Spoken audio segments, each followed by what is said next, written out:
Mas Joko, sepertinya Anda tergolong manusia yang tidak mau sukarela melepaskan kekuasaan. Salah satu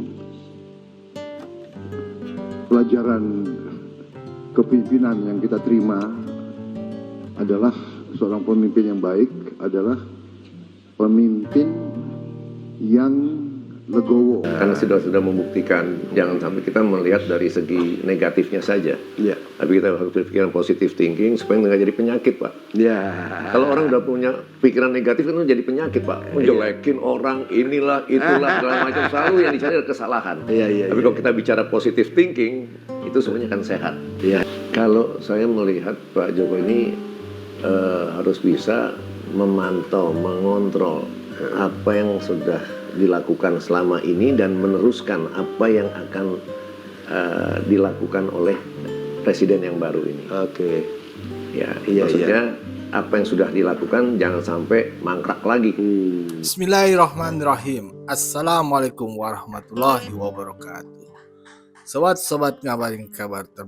Semoga selalu dalam keadaan sehat walafiat serta diberikan rezeki yang halal, lancar dan banyak. Yang paling penting adalah berkah. Mbah Amin yang semakin hari semakin galau karena IKN yang semakin hari menunjukkan perkembangannya. Bukan kemungkinan Presiden Jokowi akan jadi berkantor di IKN pada bulan Juli ini. Dan upacara memperingati hari kemerdekaan akan dilaksanakan di Istana Presiden di IKN. Terbaru Mbah Amin menilai bahwa Presiden Jokowi tergolong orang yang tidak sukarela melepaskan kekuasaan. Artinya Pak Jokowi dinilai Mbah Amin ini gak ikhlas lah mau lengser, mau selesai masa jabatannya. Tapi kalau kata Pak Prabowo, salah satu pelajaran yang dapat diambil dari Presiden Jokowi adalah sifat legowonya. Kok bisa Prabowo bisa menilai bahwasannya Pak Jokowi itu memiliki sifat legowo? Prabowo menilai adanya transisi saat ini itu adalah salah satu cara untuk melepaskan jabatan secara baik-baik. Artinya Pak Jokowi sudah ikhlas, ya udah. Tapi jalannya itu secara baik-baik, nggak ada masalah. Prabowo juga menjelaskan bahwasannya saat ini ia selalu diikutsertakan dalam rapat-rapat penting dan duduknya ada di samping Presiden Jokowi. Bagaimana videonya? Mari kita simak bersama saja. Let's go. Sekarang isu di DPR, ya, jadi atau tidak DPA dibentuk itu tidak mempengaruhi nasib Mas Joko. Ya. Jadi nasib Mas Joko saya yakin sami mawon. Anda tidak perlu lagi mencoba mengatur-atur masa depan Indonesia pasca 20 Oktober nanti. Anda segera menjadi somebody of the past, manusia masa lalu. Kaki politik Anda sudah buntung-tung. Jadi atasi post power syndrome Anda dengan banyak doa dan zikir kalau mau. Ya. Memang kekuasaan politik itu ajaib. Kalau kekuasaan sudah lepas, ya sudah lepas dan kemudian hilang perlahan-lahan, tetapi pasti. Jadi siapkan saja Pak Jokowi, siapkan baik-baik kejaran hukum yang insya Allah akan memburu korupsi dan gratifikasi anak-anak Anda dan menantu Anda. Mas Joko, sepertinya Anda tergolong manusia yang tidak mau sukarela melepaskan kekuasaan. Seperti kata Karl Marx, dia bilang, nobody will relinquish his power voluntarily. Jadi tidak ada yang manusia itu melepaskan kekuasaan sukarela. Jadi kalau bisa seperti Anda itu sudah betul, itu tebakannya Karl Marx yang ateis itu. Saudara-saudara sekalian, saya diinstruksikan untuk mewakili Bapak Presiden, Bapak Joko Widodo, dan dalam hal ini apa yang saya sampaikan sebetulnya adalah catatan-catatan dan pointers dari beliau.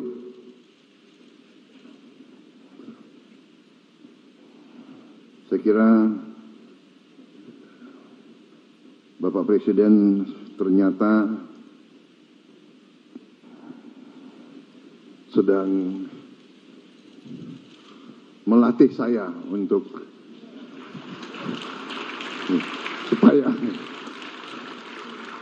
supaya nanti nggak terlalu kaget begitu setelah saya dilantik, insya Allah. Jadi itulah cara beliau, ya. Salah satu pelajaran kepemimpinan yang kita terima adalah seorang pemimpin yang baik adalah pemimpin yang legowo. Pertama, kedua, pemimpin yang menyiapkan penggantinya. Jadi saya kira ini yang saya rasakan, ya. Beliau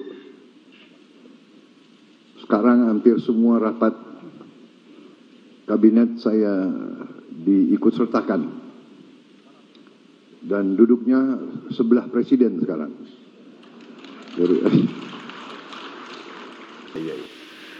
Jadi gini Pak Beliau, kita ini setelah Pak Jokowi selesai purna tugas sebagai presiden, apa yang diinginkan oleh seorang Neo? Pak Jokowi itu sebaiknya di posisi apa? Yang diinginkan ya dalam hati. Diinginkan kan bisa sesuai, bisa tidak, namanya keinginan. Apa bayangan Pak Neo? Sosok Jokowi itu sebaiknya seperti apa? Kalau saya tidak bisa menentukan itu Pak, karena semua nggak keinginannya. Kalau keinginan kita sih Pak Jokowi tetap jadi presiden kan gitu, Ya, Pak. mungkin. supaya tuntas semuanya. Iya. Tapi kan nggak mungkin. Mau nggak mau Pak Jokowi harus bisa lebih di atas. Mungkin bisa bergabung dengan PBB yang sehingga dia bisa mengkondisikan untuk wilayah Indonesia atau yang lain itu menjaga lah situasinya supaya tidak terlalu digadang-gadang seolah-olah Indonesia jelek. Karena Indonesia ini paling kaya dari seluruh dunia. Saya inginkan Pak Jokowi ada di posisi PBB yang sehingga bisa memantau semuanya itu. Dan beliau juga sudah dianggap di PBB juga disegenin, saya pikir gitu Pak. Cuman kan kadang-kadang ya dari kita sendiri yang ngegembosin yang nggak jelas. Tapi ya sudahlah. Urusan mereka masing-masing lah. Karena Pak Jokowi pernah mengajarkan bahwa permasalahan itu sebenarnya tidak ada. Permasalahan itu ada karena mengada-ngada. Kalau sudah mengada-ngada itu bid'ah. Kalau sudah bid'ah menyesatkan. Kalau menyesatkan neraka kan gitu. Iya. Jadi memang ya keinginan rakyat, keinginan pendukung itu kan doa. Jadi kalau dimungkinkan Tuhan mengizinkan, kalau bisa Pak Jokowi itu di dunia internasional lah kira-kira gitu ya. Betul Pak. Apakah di PBB ataukah di mana, artinya agar Pak Jokowi bisa membawa Indonesia lebih top ke dunia. Kira-kira seperti itu Pak. Jadi kita lebih terangkat lagi lah Pak. Karena sudah membuktikan jangan sampai kita melihat dari segi negatifnya saja. Tapi kita harus berpikiran positive thinking supaya nggak jadi penyakit Pak. Kalau orang udah punya pikiran negatif kan jadi penyakit Pak. Menjelekin orang inilah itulah segala macam, selalu yang dicari adalah kesalahan. Tapi kalau kita bicara positive thinking itu semuanya kan sehat. Senyum penuh damai kan gitu. Iya benar. Iya benar. Nah, dalam dunia dia itu kan untuk internasional. Untuk di dalam negeri, bayangan Pak Neo, Pak Jokowi itu sebaiknya melakukan apa supaya kita bisa ikut semua? Kalau saya melihat Pak Jokowi ini harus bisa memantau, mengontrol apa yang sudah dilakukan selama ini dan meneruskan apa yang akan dilakukan oleh presiden yang baru ini. Maksudnya apa yang sudah dilakukan jangan sampai mangkrak lagi. Sehingga Pak Jokowi bisa memberikan advice yang positif sehingga tujuan yang begitu mulia itu bisa terrealisasi. Makanya teman-teman kita semua kalau bisa ya bersatu lagi lah. Relawan-relawan yang tadinya kita bersama-sama Jangan terpecah belah cuman gara-gara beda pilihan, beda pendapat. Dan akhirnya pun semua akan sirna. Mumpung kita masih hidup sekarang ini masih diberi kesempatan untuk bertobat, Pak. Iya kan? Makanya ayo sama-sama yuk kita berpikir positive thinking.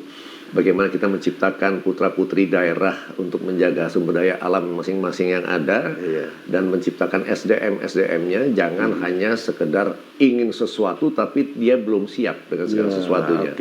Nah ini Pak Jokowi bisa memantau semuanya dan Pak Jokowi juga dari 2 periode ini bisa melihat kira-kira mana sih, karena sekarang ini kan sudah terbiasa dengan kebiasaan-kebiasaan yang harusnya tidak biasa, Pak. Sehingga siapapun pemimpinnya kalau di bawahnya ini masih gaya lama ya nggak akan jalan-jalan. Ya contohnya program-program Bapak saja, yang kayak BLT, PKH, terus bantuan KJS, BPJS dan segala macam, itu belum tentu sampai ke bawah. Karena di tingkat bawah ini belum bisa memahami apa maksud dan tujuan Pak Jokowinya. Harusnya dari tingkat RT, tingkat RW, ada LMK, ada FKDM, ada lurah, ada camat, ada wali kota, ada gubernur. Ini harus bisa bersinergi. Ya, begitulah videonya dari kami, para sobat-sobat ngabarin kabar. Bagaimana menurut kalian semua? Sampai jumpa di video berikutnya. Wassalamualaikum warahmatullahi wabarakatuh.